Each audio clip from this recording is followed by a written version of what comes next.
I can follow Ben, but I will. Okay, so I hope most of you guys don't think that my presentation is going to be about office supplies or ordering things online or the contents of the bookshelf. But to start off, I've compiled a top 5 things that I've learned from the summer. For starters, my first wise comment is that no matter how much you plan anything, something will always inevitably go wrong. Toner will be on back order, and companies will not tell you about it until a week after you order it. Supplies will get lost in the mail. Books will get returned to their original owners before they get finally shipped to Manor. Credit cards will be denied. Emails will be lost. So many things will go wrong. AC units will break down. Oh, yes.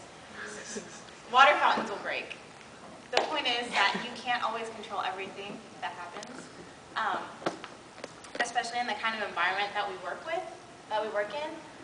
You have to be very willing to adapt to the situations that you come across. In the end, life and fate will decide the way things run, and as humans, we just kind of have to adapt to that. So, going into that, this is a saying that me and my friends like to say a lot. Keep calm and party on. Party as in the party of life.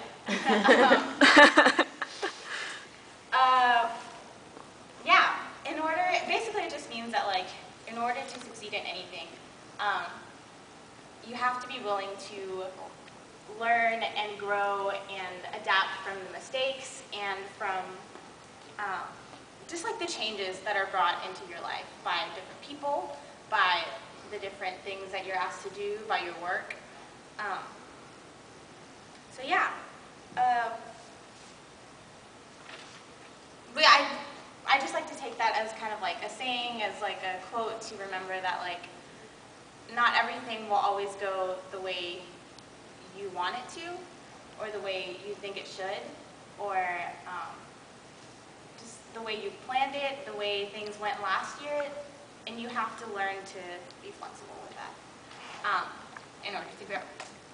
So, yeah, the third thing doesn't really have a lot to do with that, but Kelsey's presentation, in her presentation, she said something that really kind of eloquently put a big lesson that I learned this summer, which is that there's really something to be said about taking the time to just listen and not necessarily say everything that pops into your mind, and to just learn when the right time is to speak your thoughts, and when it is best to ask for others' thoughts.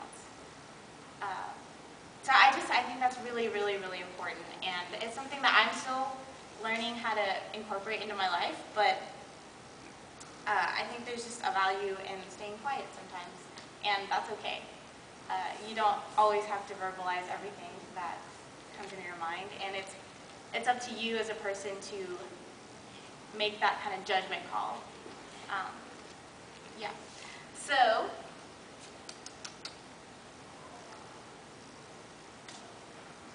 the fourth thing that I learned is to be kind. And there are several different aspects to that. First off, to be kind to yourself. And what I mean by that is that something that I learned this summer is about how important it is to take time to be by yourself and to be with your thoughts and to reflect and to really, really think about yourself. And that's okay, and it's even necessary at times. And I didn't really realize how, what an important thing it is, especially in the workplace, until the last POL session, when Ayelet mentioned that we should all write down something that really helps us relax and step away from the work that we do. For me personally, yoga helps, journaling helps, froyo helps a lot. So it's really, really important to just make sure you take the time to do that.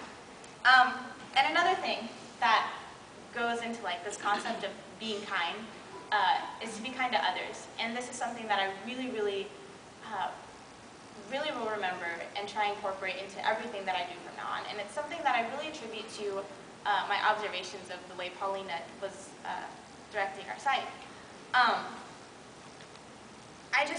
What I mean by this is like, it's so important to let people know, the people that you work with and the people that help you achieve and accomplish the things that you set out to do in your own work.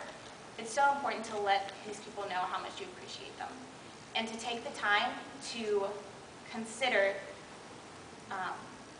the work that other people do, even when you don't really realize that it has so much to do with the way that you conduct your own projects. And a big example that I would say that I would use is, for example, just like the day that we had our field trip, Paulina insisted that like I go help and like hand out water bottles to the bus drivers. And like that was like a really important thing we had to do. And my first thought was like, okay, well, yeah, sure, I'll go hand out the water bottles.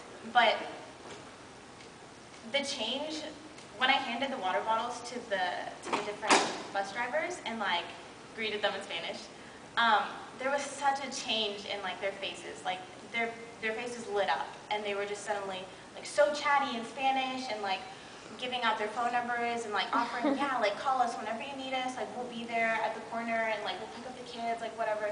And just like the demeanor of the people that we were relying on, essentially, like our program relied on these bus drivers, like these people for transportation.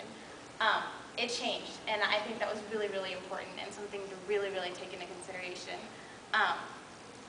Like the notes we gave the bus drivers, the notes that we gave the janitors. Even at the beginning of our summer, Michael and Paulina insisted that like we introduce ourselves to the janitors and that we like try and be nice to them and helpful.